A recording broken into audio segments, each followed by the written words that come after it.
Welcome to another episode of the Distributed Data Show, brought to you by DataStax Academy, where we bring you the latest news and interview technical experts to help you succeed at building large-scale distributed systems.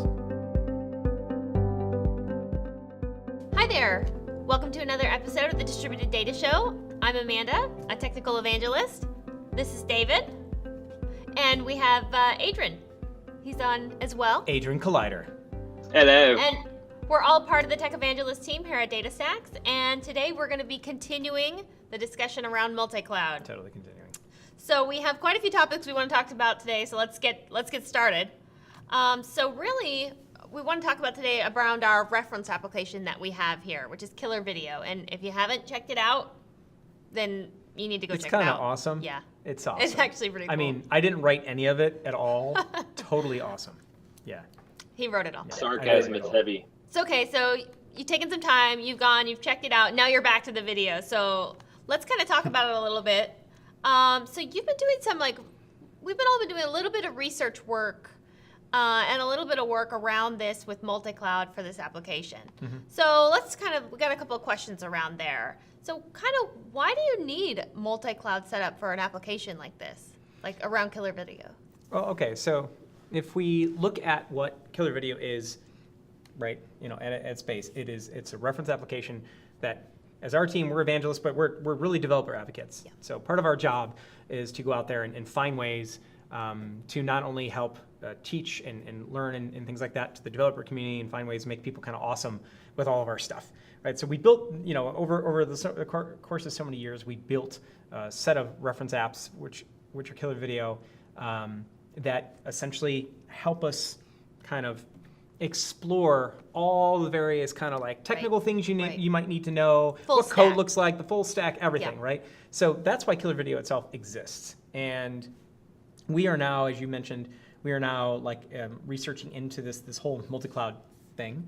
And it just made sense that we take KillrVideo and we move it there as well, because from a developer advocate standpoint, if we're going to be able to help people kind of, see what kind of considerations do you need to take into play, what does this really mean for the code, for the application, what's it mean for the cluster, all that kind of deal, we need to go here, right? We need to do this. It's essentially what it comes down to.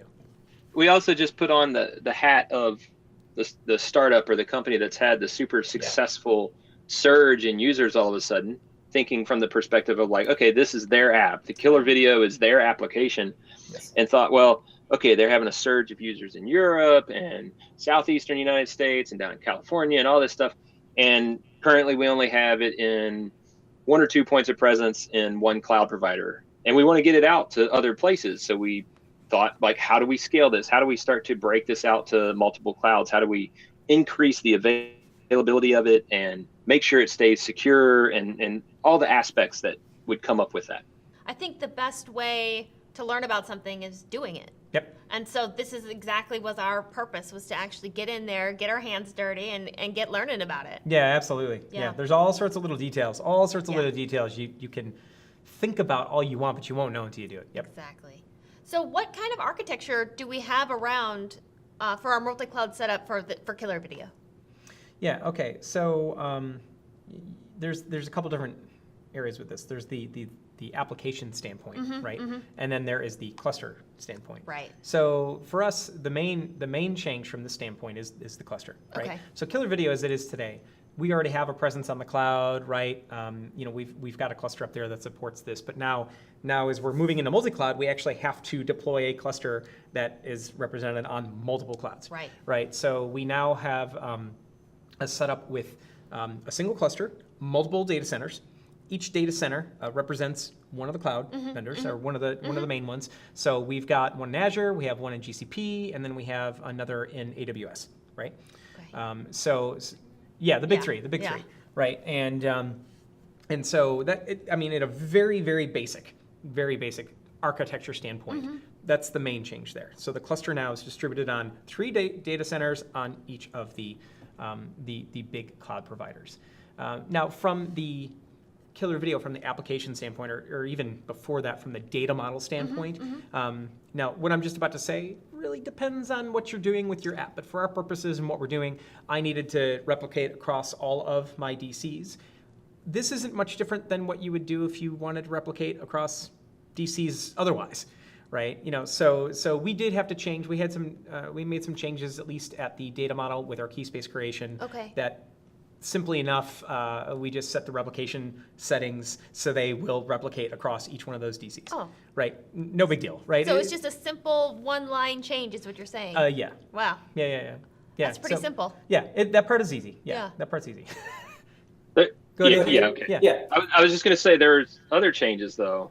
Yeah. Yes. I was totally getting there. Yeah. So we talked about deploying the cluster level. Yeah. Right, and was that challenging on that level? Well, okay. Getting the different instances and the different cloud providers? Right. Now, and I'm glad you said that, because I totally glossed over that part, honestly. In order to deploy in each of the clouds and to spin up instances and such like that, you generally have to know something about those individual providers. Right. Now, you can kind of mitigate that if you use something, and I don't mean this as like a plug, but one tool is like RightScale, right? RightScale is one way that you could use as a management platform on top of the providers to do this, but it depends. It takes some of that, of the individual components that you need to do. It takes it away and kind of abstracts it Yes, for but you still have to know how to use RightScale. You still have to know that, right? You can't get away from it, honestly. It does simplify it, but otherwise, yes, you would have to have enough knowledge in each one of the cloud providers, right, to be able to spin up just generic instances. Here's where it gets kind of neat, though, is that once you have the instances, and once you figure out, once you know what the so what kind of one-time resources, learning. Once you know the resources you need, how much RAM do I need, what kind of disk do I need, and things like that, you can get comparable instances in the other ones pretty easily. That's not that big of a deal. But once you've kind of figured out how to spin up some instances at a very rudimentary level, then the cluster deployment part is actually pretty easy. Okay. And the reason why is, now I'm speaking from the standpoint of using DataStax Enterprise and such, and it's got a tool that comes with it, Op Center and Lifecycle Manager. And Lifecycle Manager is I call it like the Uber script thing, because instead of having to go down to individual instances and actually worry about installing it, I can actually just provision my whole cluster with Lifecycle Manager. Right, and so that allows me to do it in a pretty seamless way. So once I have access to those, like SSH access, I've got the right credentials on my instances, I can kind of just push the instances with the nodes that I need. However, so that part's that makes that part easy. Once you've gotten to there. So yes, there is the work to get to the level where you understand what you need to do in the instances. Okay. Right. Okay. However you do that, but once you've gone there, great. Now, Adron was kind of alluding to this a minute ago, where one of the big differences with doing this compared to what, I'm going to use the AWS example.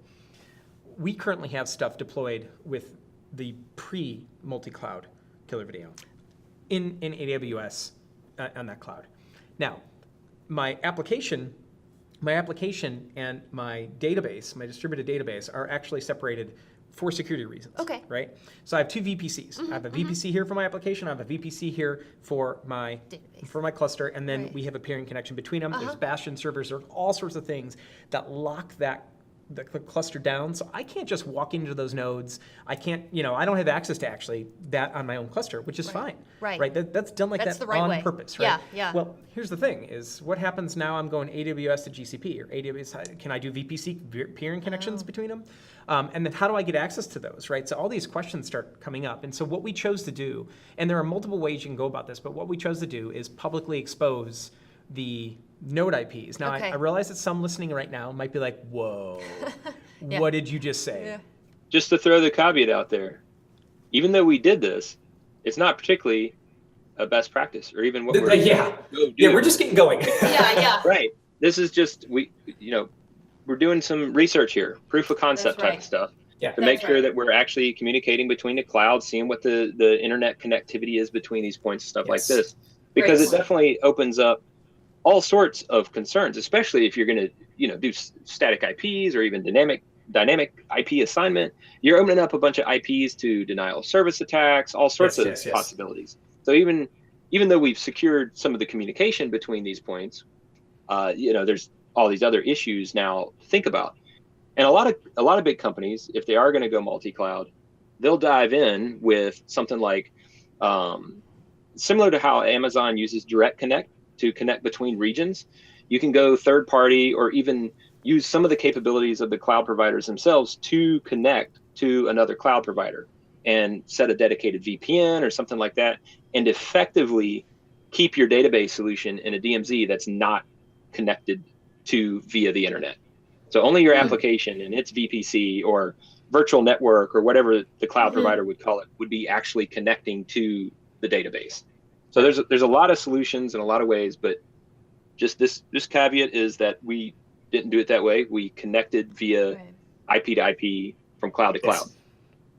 Right, and to that as well. So from the KillrVideo standpoint, right? I mean, that's really all in the cluster. But from the KillrVideo standpoint, one of the big changes we had to put in there is we now have a requirement for encryption, right? So if we're going to expose these, we're going to expose these nodes publicly, right? The minimum, at least the minimum, is to ensure that we're actually talking over encrypted channels. So previously, yes, we had authentication worked into KillrVideo, but we didn't have any encryption. We didn't have SSL or anything like that. So we then had to go through in the KillrVideo code base, and we had to add in that capability to talk through the DSE CQL drivers over and encrypted to the nodes, right? So that took. I mean, the thing about it, that wasn't that much work. Okay. It's not a ton of lines of code at all. But if you're coming at it, this is where it gets a little interesting. If you're coming at it from a standpoint of if you haven't done this before, right? And then you're trying to figure out what's a key store, what's a trust store, what's a CA cert file, which the driver. There were actually a couple of choices you could use. You could use the native Java capabilities, or use Netty with OpenSSL. Like which one did you use? Which one we did ended we up use? Using the OpenSSL one with Netty. Okay. And the reason why it was actually in our own driver docs, and it had a little line there, and it just said, it uses the Netty OpenSSL one. This may improve performance. I'm like, okay. So performance that I'm going with it. I was like, okay, that's enough the one, for right? me. Yeah. Yeah. So I mean, and the cool thing is, between the two implementations, it was a couple lines difference. Okay. So I want to make sure that I'm not totally glossing over that, because, like I said, if you're coming in brand new, there can be an initial hurdle. Just because of the amount of information and knowing what to use. Now in our cluster, the cluster was set up to use a CA cert. Okay. So funny enough, since we provisioned with LCM and everything like that, it gives you that, and I can just download it. And then now I've got the cert that I need. Right, and then I could add that into the application and stuff. So that made it, from that standpoint, that was pretty easy. But there's on that one topic alone, right? You could do all sorts of different combinations of how you're handling encryption and such. So we kind of took the simplest path just to get there, right? And so pretty much what that meant is, in the core of KillrVideo, and then some of the more ancillary microservices that we had, anything that actually connected to the cluster and needed to do things on the cluster, we had to add in the capability to do that over an encrypted channel. I see. One thing to add to that specific thing too that we did, I added the caveat that said, this is not particularly what we're saying you should do. It's one of the capabilities that you'd want to have, even if you're going cloud to cloud and you have another solution going on, like VPN connection from here to there, or whatever. Like if you went multi-cloud, and let's say you're using AWS and somebody else, and AWS has a bunch of these, these security certifications. The other cloud provider may not. That could be a problem. So you don't even know, once you leave a certain point, like what's your encryption level on this stuff? Like, is it being secured via the VPN? Like, what's on the other end? What's happening there? So you still, even within the cloud, once you make your connections, even if it's VPN to VPN on the other end or something, you probably still want to secure your database communication in cloud to cloud implementations at the application level also. And this continues onward too. I mean, of course, there's how to store data the right way, how to hash things the right way, et cetera, et cetera. A lot of different things that really need to come into account. And this is definitely one of them. Make sure that your point-to-point communication for your app is secure, in addition to whatever other methods you're using to actually secure the overall pipe. Yep. I think, honestly, what we're saying is security is at every level. Yes. I mean, that's exactly what we're saying. Each level, you have to be thinking about security and what you're going to do with that. And so I kind of wanted to go off of that, which is, so we talked about kind of the application interacting with the database and the security that we had to consider with the encryption there. But what about kind of more of the cluster level, the database between different providers? What kind of security considerations do we need to think about there? Right. Well, in one part we've already touched on, right, is already the node-to-node encryption, right? Right. And that, matter of fact, just to be clear, if it wasn't before, that the encryption that we are talking about from the application to the DSE driver to the cluster, that connectivity there, that is, in our case anyway, it's the same. That is the same certification and everything as it is from node to node. Okay. Right. So that made that part of it pretty easy. I see. From that standpoint. So as far as though, I mean, so yes, you already have node-to-node encryption. That is just part of that. Is part of the capability that already exists there.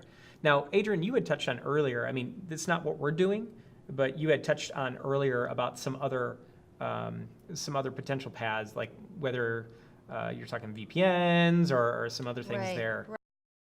Thank you for joining us again for the Distributed Data Show. We love your feedback, so go to the Distributed Data Show page on DataStax Academy and tell us what you think. You can also find us on the DataStax Academy YouTube channel or find our podcast on iTunes, Google Play, or wherever you get great podcasts. While you're there, make sure and subscribe so you don't miss a single episode.